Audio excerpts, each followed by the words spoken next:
फातिमा की रानी माँ, प्रभु यीशु की माँ, आसरा तू ही है माँ।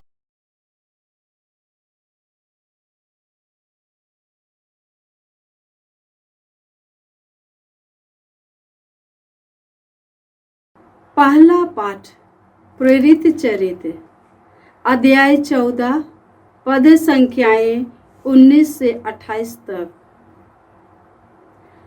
कुछ यहूदियों ने अंताकिया तथा इकोनिया से आकर लोगों को अपने पक्ष में मिला लिया। वे पौलुस को पत्थरों से मारकर और मरा समझकर नगर के बाहर घसीट ले गए। किंतु जब शिष्य पौलुस के चारों ओर एकत्र हो गए तो वह उठ खड़ा हुआ और नगर लौट आया। दूसरे दिन वह बरनाबस के साथ दरबे चल दिया। उन्होंने उस नगर में सुसमाचार का प्रचार किया और बहुत से शिष्य बना लिए। इसके बाद वे लिस्त्रा और इकोनिया होकर अंताकिया लौटे। वे शिष्यों को धाड़स देते थे और यह कहते हुए विश्वास में दृढ़ रहने के लिए प्रोत्साहित करते थे कि बहुत से कष्ट सह कर हमें ईश्वर के राज्य में प्रवेश करना है। उन्होंने हर एक कलीसिया में पुरोहितों को नियुक्त किया और प्रार्थना तथा उपवास करने के बाद उन लोगों को प्रभु के हाथों सौंप दिया जिसमें वे लोग विश्वास कर चुके थे। वे पिसिदिया पार कर पंफालिया पहुँचे और पर्जे में सुसमाचार का प्रचार करने के बाद अतालिया आए। वहां से वे नाव पर चढ़कर अंताकिया चल दिए, जहां से वे चल गए थे और जहां लोगों ने उसे उस कार्य के लिए जिसे उन्होंने अब पूरा किया था ईश्वर की कृपा मांगी थी। वहां पहुंचकर और कलीसिया की सभा बुलाकर वे बताने लगे कि ईश्वर ने उनके द्वारा क्या क्या किया और कैसे गैर यहूदियों के लिए विश्वास का द्वार खोल दिया। वे बहुत समय तक वहां शिष्यों के साथ रहे। प्रभु की वाणी। ईश्वर को धन्यवाद। भजन अनुवाक्य। हे प्रभु, तेरे भक्त तेरे राज्य की महिमा का बखान करे। हे प्रभु, तेरे भक्त तेरे राज्य की महिमा का बखान करे। हे प्रभु, तेरी सारी सृष्टि तेरा धन्यवाद करे। तेरे भक्त तुझे धन्य कहें। वे तेरे राज्य की महिमा गाएं और तेरे सामर्थ्य का बखान करें। अनुवाक्य। हे प्रभु, तेरे भक्त तेरे राज्य की महिमा का बखान करें। हे प्रभु, तेरे भक्त तेरे राज्य की महिमा का बखान करें, जिससे सभी मनुष्य तेरे महान कार्य और तेरे राज्य की अपार महिमा जान जाएं। तेरे राज्य का कभी अंत नहीं होगा। तेरा शासन पीढ़ी दर पीढ़ी बना रहेगा। अनुवाक्य। हे प्रभु, तेरे भक्त तेरे राज्य की महिमा का बखान करे। हे प्रभु, तेरे भक्त तेरे राज्य की महिमा का बखान करे। मेरा कंठ प्रभु की स्तुति करता रहे। सभी मनुष्य सदा सर्वदा उसका पवित्र नाम धन्य कहें। अनुवाक्य।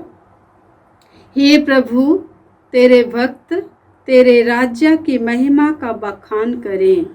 हे प्रभु तेरे भक्त तेरे राज्य की महिमा का बखान करे। जय घोष। alleluia। मसीह को दुख भोगना, तीसरे दिन मृतकों में से जी उठना और इस प्रकार अपनी महिमा में प्रवेश करना था। alleluia। प्रभु आप लोगों के साथ हो और आपकी आत्मा के साथ। यूहन्ना के अनुसार प्रभु यीशु ख्रिस्त का पवित्र सुसमाचार। हे प्रभु तेरी महिमा हो। अध्याय 14 पद संख्याएं 27 से 31। यीशु ने अपने शिष्यों से यह कहा, मैं तुम्हारे लिए शांति छोड़ जाता हूँ, अपनी शांति तुम्हें प्रदान करता हूँ। वह संसार की शांति जैसे नहीं है।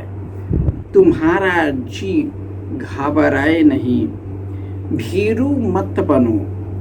तुमने सुना है कि मैंने तुमसे कहा, मैं जा रहा हूँ और फिर तुम्हारे पास आऊँगा।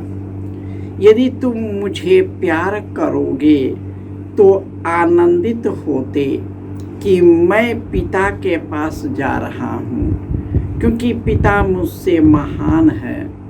इस प्रकार मैंने पहले ही तुम लोगों को यह बतला दिया है, जिससे ऐसा हो जाने पर तुम विश्वास करो।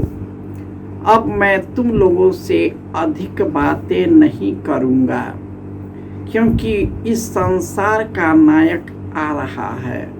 वह मेरा कुछ नहीं बिगाड़ सकता, किंतु यह आवश्यक है कि संसार जान जाए कि मैं पिता को प्यार करता हूँ और पिता ने मुझे जैसा आदेश दिया है मैं वैसा ही करता हूँ।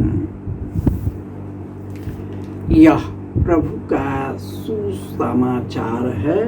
हे क्रिस्त तेरी स्तुति हो।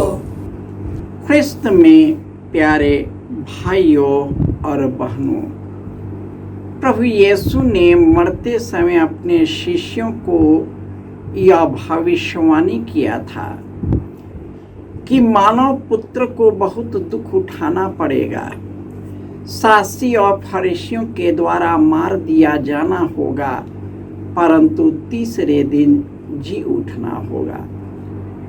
उसने यह भी कहा, सावधान रहो, तुम्हें मेरे नाम के कारण तुम पर बहुत अत्याचार किया जाएगा, तुम पर गलत गलत आरोप लगाया जाएगा, तुम्हें घसीट घसीट कर हवालातों में ले जाया जाएगा और तुम्हें अपने घर और परिवार के लोग तुम्हारे विरुद्ध हो जाएंगे। जब तुम्हें बोलने का समय आएगा तो इसकी चिंता मत करना कि क्या बोलना है, कि मेरा भेजा हुआ सहायक पवित्र आत्मा आएगा और तुम्हारे मुख से बोलेगा और उसका कोई भी खंडन नहीं कर पाएगा। बात यही हुआ। पौलुस को लोग पत्थरों से मार मार करके नगर के बाहर घसीट कर ले गया और उनके शिष्य एकत्रित हो गए और वहां से निकलकर दूसरी जगह चले गए। जहां जाते हैं वहां पर रोड़ा मिल रहा है, जहां जहां जा रहे हैं लोग विश्वास भी करते हैं और बहुत चमत्कार भी दिखा रहे हैं, परंतु यदि कोई उभाड़ देता है सब उभड़ जा रहे हैं। वही जो सुन रहा था पत्थरों से वार कर रहा है, फिर भी ये शिष्य डरते नहीं। ये हिम्मत, साहस और अद्वितीय शक्ति और सामर्थ्य से भरकर वह बार बार गिरता है और बार बार उठता है, बार बार गिरता है, बार बार उठता है। वह घबराता नहीं, वह घबराता नहीं, क्योंकि पौलुस भी लोगों को सताया करता था। लेकिन जब वह उसे असलियत पता चला, जब उन्होंने रोशनी के रूप में, प्रकाश के रूप में यीशु को देखा, और जब पवित्र आत्मा उस पर उतर गया, उसका जीवन बदल गया। इसलिए वह न डरता है, न घबराता है, वह चलता ही रहता है।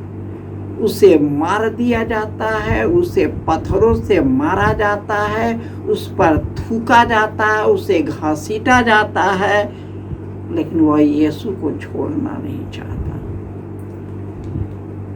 और यीशु भी उनको बहुत प्यार करता है। चिन्ह और चमत्कारों के द्वारा यह प्रमाणित कर रहा है कि वे जो भी कर रहे हैं सही कर रहे हैं।